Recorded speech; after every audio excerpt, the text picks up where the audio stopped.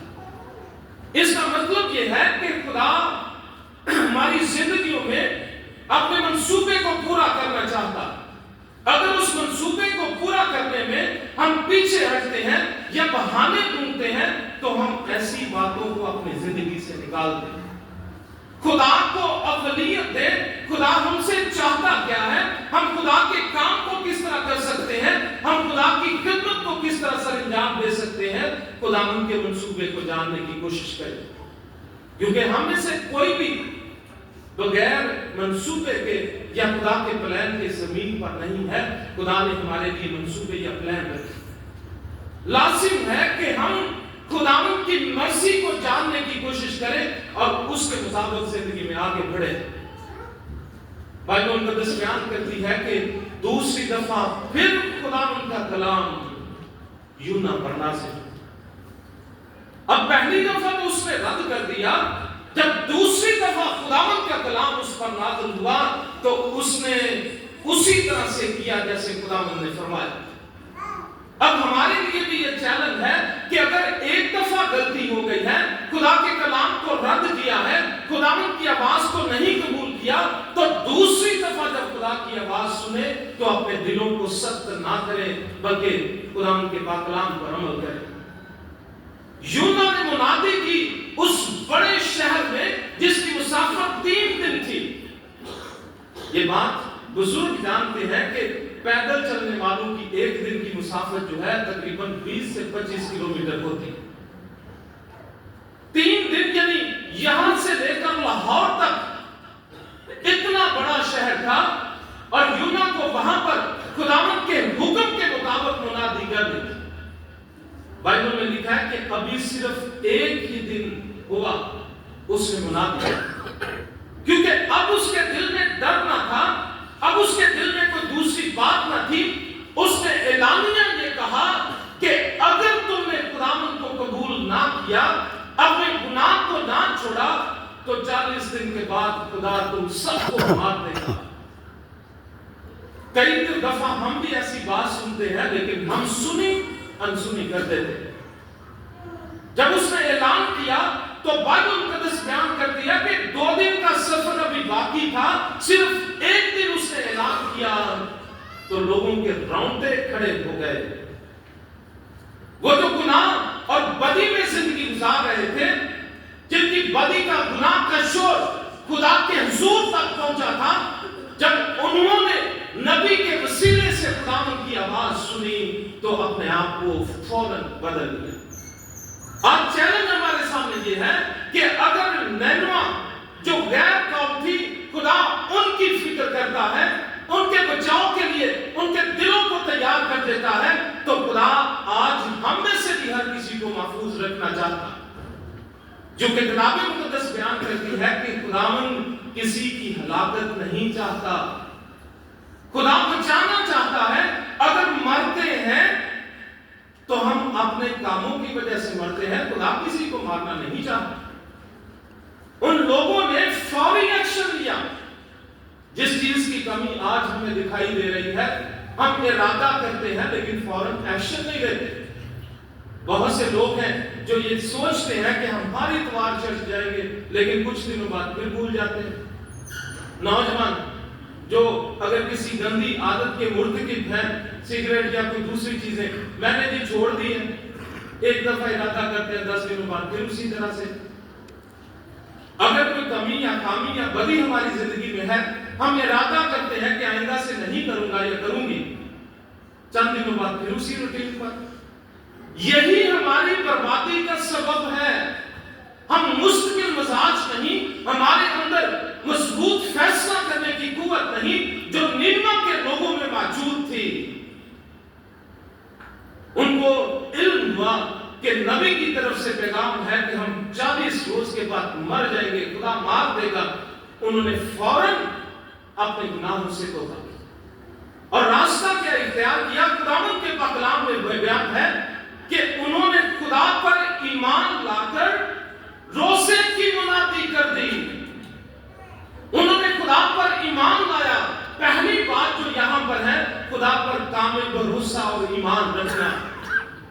وہ خدا پر ایمان لائے اور پورے ارد گرد کے لوگوں میں روزے کی منادی کر دی کہ ہر شخص چاہے کوئی بڑا ہے یا چھوٹا وہ روزہ رکھ کر خدا کے حضور خاک سر ہو جائے. اور بائبل مقدس بیان کرتی ہے کہ چھوٹے سے بڑے سارے لوگ خدا کے حضور روزے کی حالت میں آئے. بچوں کو یہاں تک کہ جانوروں کو بھوکا رکھا گیا کہ خدا ہم پر نگاہ کرے اور ہم پر ترس کھائے. اپنے آپ کو ایسی حالت میں خدا کے سامنے پیش کرنا پڑتا ہے کہ خدا دیکھ کر ہماری حالت ہم پر ترس کھائے. یہاں تک کہ عام لوگوں نے یہ سب کچھ کیا. جو وہاں کا بادشاہ تھا جب اس نے سنا تو اس نے اپنے تخت کو چھوڑ دیا, اپنے تخت سے نیچے اترا. یعنی اپنے اندر جو پاور کا غرور تھا اسے ختم کیا کہ سب سے بڑی پاور جو ہے وہ خدا ہے. اس نے اپنے تخت کو چھوڑا, ڈانٹ اوڑا اور خاک میں بیٹھ گیا اور خدا کے سامنے معافی مانگی کہ خدا ہمیں معاف. جب بھوک میں رہ کر خدا کے حضور معافی مانگتے ہیں تو خدا اپنے ارادے کو بدل کر ہم پر رحم کر دیتا. جو سزا دینا چاہتا ہے خدا اس ارادے کو بھی بدل کر خدا معاف کر دیتا. تمام چھوٹے بڑے خدا کے حضور جھک گئے. ہم بھی ایماندار ہوتے ہوئے اسی وسیلے کو اپنائیں. یہی اصول ہماری اور ہمارے خاندانوں کی زندگی کا ہونا چاہیے کہ مل کر اپنے خدا کے سامنے جھک جائیں.